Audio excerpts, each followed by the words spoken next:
a scary find in a large dump in the USA. Some of the most harrowing cases emerge from seemingly trivial actions. Take the tragic story of Lori Suarez, a pregnant woman found in a city landfill. Often, a seemingly innocuous lie can spiral into severe and even catastrophic consequences. Lies typically stem from motives such as avoiding punishment, escaping judgment, or dodging shame.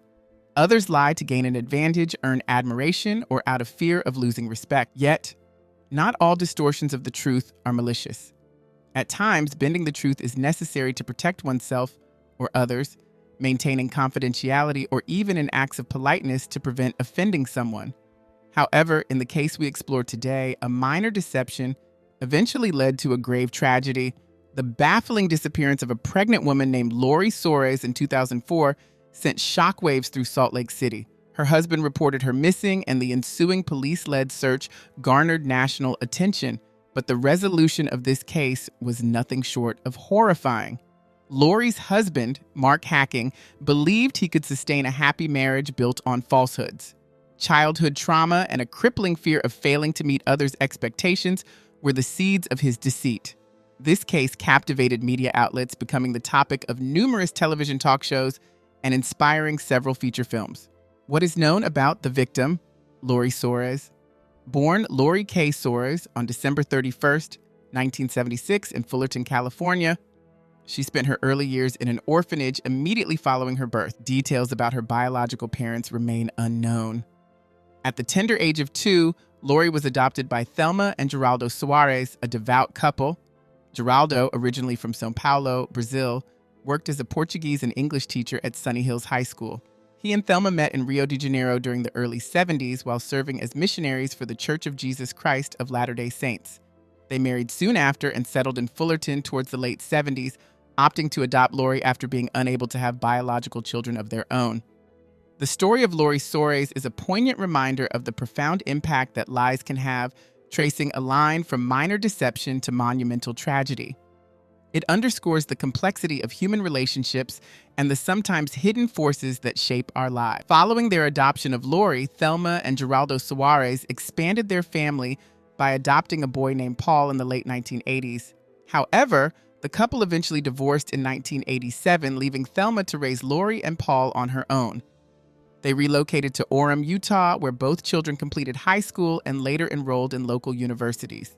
Lori, known for her kindness and sociability, grew up with a strong bond to her adoptive mother and a wide circle of friends. Lori experienced her first and only love at the tender age of 19 when she met Mark Douglas Hacking. Born in April 1976 in North Carolina, Mark came from a distinguished family of medical professionals. His father, Douglas, was a well-respected pediatrician, and his mother, Helena, worked as a nurse. Mark's older brothers, Scotty and Lance, had forged successful careers in the sciences. Mark, the youngest of 3 sons, was ambitious and driven, seemingly following in his family's footsteps with aspirations in medicine. He was known for his attentiveness and caring nature, qualities that endeared him to Lori from the moment they met. Their connection was instantaneous and profound, leading to a deep, unbreakable bond. After 5 years of dating, Lori and Mark married and settled into a modest yet welcoming home in Salt Lake City, Utah. By then, Lori had graduated from university, and a new chapter was poised to begin for Lori and Mark, filled with the promise of new life and opportunities. However, their dreams were abruptly halted when Lori vanished under mysterious circumstances. On July 19, 2004, 3 months into her pregnancy, Lori Hacking disappeared without a trace. That day, her husband Mark called her work phone to inform her that she had left her cell phone at home. Instead of Lori, a coworker answered, revealing that Lori hadn't come to work that day, a highly unusual occurrence for her. Concerned by her uncharacteristic absence, Mark reported his 27-year-old pregnant wife missing a few hours later. He told the police that Lori had planned to go to a local park that morning for her usual pre-work exercise, but hadn't returned home. Initially, Mark thought she might have gone directly to work. When he realized she had forgotten her phone, he decided to call her office, only to discover she was absent there as well.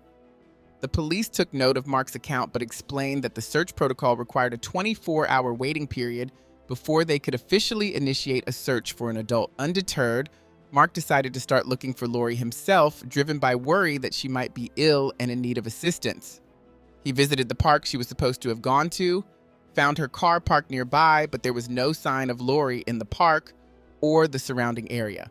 Frustrated and anxious, Mark then began contacting Lori's friends, relatives, and colleagues to ascertain when they last saw or spoke with her. Alarmingly, it became apparent that Lori had not been in contact with anyone on July 19th.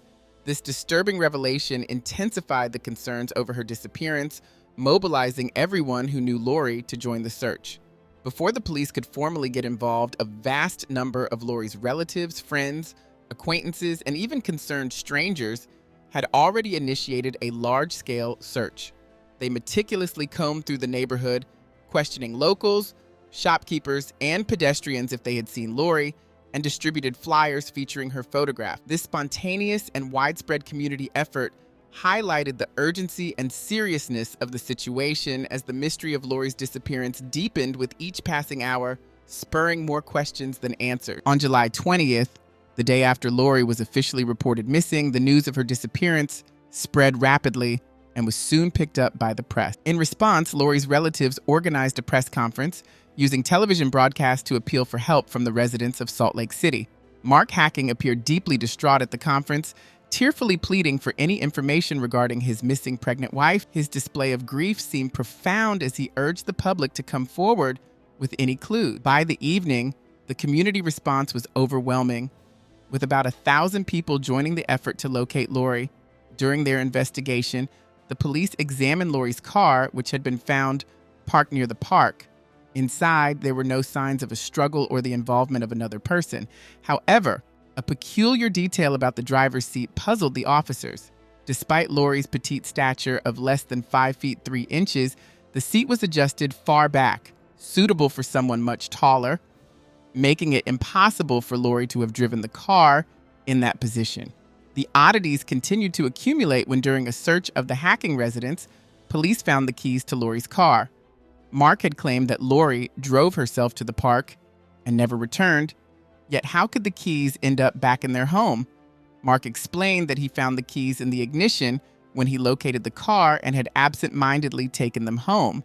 Although this did not warrant immediate detention, it significantly shifted the police's scrutiny towards him. While Mark Hacking was under psychiatric evaluation, investigators received authorization to conduct a comprehensive search of the couple's home. During this search, they uncovered alarming evidence that suggested Lori might not be alive. Disturbingly, traces of washed blood were found in the marital bedroom, along with remnants of bloody bedding.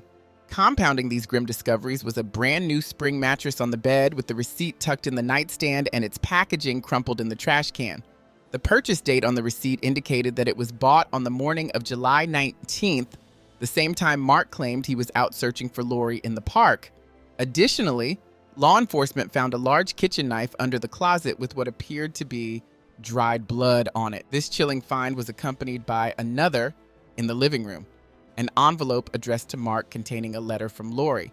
The letter, written in her own handwriting, expressed her intent to end their marriage because of his continuous infidelity and her depleted trust. The contents of Lori's letter seemed to confirm investigators' suspicions about Mark's involvement in his wife's disappearance. The unfolding evidence pointed increasingly towards a scenario of foul play, transforming the missing person case into a potential homicide investigation. All signs now suggested that the truth of what transpired on July 19th was far more sinister than initially believed. Further insights into Mark's character came from his father, Douglas Hacking.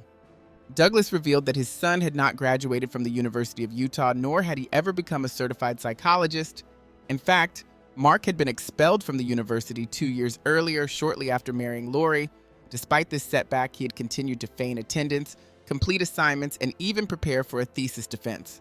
Mark had only confessed these deceits to his father about a month before the tragedy, overwhelmed by the charade he had been living. He admitted feeling immense pressure to live up to his family's legacy of success in medicine, a pressure that drove him to maintain his lies. This portrait of Mark as a pathological liar who feared failure added a complex layer to the investigation. His fabrications were not just a betrayal of trust, they seemed to be foundational to the unraveling events that led to Lori's disappearance. The authorities were now tasked with piecing together how these layers of deception culminated in a potential tragedy. Mark Hacking's web of lies began unraveling as the pressures of maintaining his facade became untenable. Expelled from university, he faced the daunting prospect of disgrace if the truth surfaced. His deception had started as a minor falsehood, claiming he was still a student, which led his father, Douglas, to financially support him since Lori was the primary breadwinner. As his supposed graduation approached, Mark concocted a further lie about pursuing medical school, even scouting locations in various cities and states to bolster his story. Douglas, determined to support his son, arranged for an interview at a medical school in North Carolina. It was during this process that the truth emerged. Mark did not possess the necessary undergraduate degree. Despite his father's urging to come clean to his wife, Mark continued the deception, claiming he had been accepted into the medical program due to his exemplary academic record. As the couple prepared to relocate for Mark's supposed medical training, Lori busied herself with arranging a job transfer to North Carolina. However, Douglas, troubled by his son's ongoing deceit, eventually disclosed the entire truth to his daughter-in-law. Lori was devastated upon learning that her husband, the father of her unborn child, had lied throughout their marriage. In the days following this revelation, Lori's co-workers noticed her distress, though she confided her feelings to only one close friend. It was this friend who suggested that Lori write a letter to express her profound hurt and disillusionment, a letter that would later be found and underscore her intentions to end the marriage. On July 25th, 6 days after Lori's disappearance, Mark, then hospitalized in a psychiatric facility, received a visit from his older brothers. In a shocking confession, he admitted to them that he had killed his pregnant wife using a .22 caliber rifle. The details initially remained vague, leaving investigators piecing together the circumstances of Lori's murder. During their investigation, police discovered a section of a blood-stained, hair-covered mattress cut into pieces in a dumpster at the local hospital. Forensic analysis confirmed that the hair belonged to Lori. Mark had hinted to his brothers that he disposed of her body in a similar manner, bagged and thrown away. Despite exhaustive searches by police, aided by dogs and hundreds of volunteers combing through the city's vast landfill, no trace of Lori's body was ever found. Amid the ongoing investigation into Lori's disappearance and death, some speculated that Mark might have been fabricating or delusional due to his psychiatric condition. Despite these doubts, police were convinced of his guilt, although his attorneys argued that the case was inconclusive without Lori's body. Nonetheless, on August 2nd, Mark was formally charged with first-degree murder and obstructing justice, and he was subsequently placed in the mental health unit of the jail. The search for Lori's body intensified, and on August 9th, she was officially declared deceased. This declaration prioritized the search efforts, which involved exhaustive daily operations at the city landfill. For 2 months, search teams dedicated 12 hours a day to comb through mountains of garbage, determined to find any trace of Lori. Their persistence paid off on October 1st, 2004, when human remains were discovered at the dump. Expert analysis swiftly confirmed that the remains were indeed Lori's. The investigation revealed that on the night of July 18th, after Lori had written a note to Mark expressing her intention to divorce him due to his deceitful behavior, Mark fatally shot her in their bed. He never graduated, had not applied to medical school, and planned to continue living off his father and wife's earnings, which ultimately led to his violent reaction. Originally, prosecutors sought the death penalty for Mark, considering the premeditated nature of the murder. However, debates about his mental state at the time of the crime led to a reconsideration of this decision. Ultimately, the sentence was amended to life imprisonment. Under significant evidential pressure and following legal advice, Mark confessed to the murder in April 2005, though he claimed he could not fully articulate his motives. During his confession, Mark was overcome with emotion, stating that Lori was the most important person in his life and expressing his fear of losing her. He described a moment of madness on the night of the murder when he shot his sleeping wife. Mark attributed his mental breakdown to the excessive pressures from his family, who had high expectations of him, which he felt he could never meet. This pressure contributed to his initial deceit and the subsequent entanglement of lies. When Mark was brought to trial, he wore a bulletproof vest due to numerous death threats he had received. On June 6, 2005, following the trial and sentencing, all appeals lodged by Mark and his attorneys were summarily denied. Recognizing the gravity of his actions, Mark himself acknowledged that prison was the appropriate place for him, though he admitted that true redemption for his crimes was unattainable. The irreversible nature of his actions left a permanent scar on all involved, underlining the severity of his guilt and the tragic finality of his deeds. In the aftermath of the trial, Lori's family made the decision to disassociate her memory from the man who ended her life. They chose to remove the hacking surname from her headstone, opting instead to commemorate her under her maiden name, Suarez. Thelma, Lori's adoptive mother expressed that this act was a way to distance her beloved daughter and future grandson from the brutal reality of their loss, symbolically severing the tie to Mark. A year into his incarceration, it was discovered that Mark was attempting to profit from his notoriety by selling personal items such as autographs, palm prints, and prison letterheads on an online platform known as Murder Auction. Once this came to light, prison officials intervened. Mark was interviewed and he voluntarily ceased this activity, issuing an apology for his inappropriate and insensitive actions.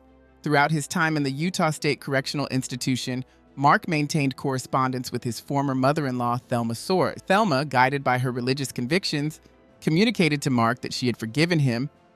Despite the ongoing agony of her loss, her letters reflected an effort to find peace and move forward, though she confessed that the pain of losing Lori and her grandson continued to haunt her. The tragic story of Lori Soares has been widely publicized and continues to resonate in popular culture.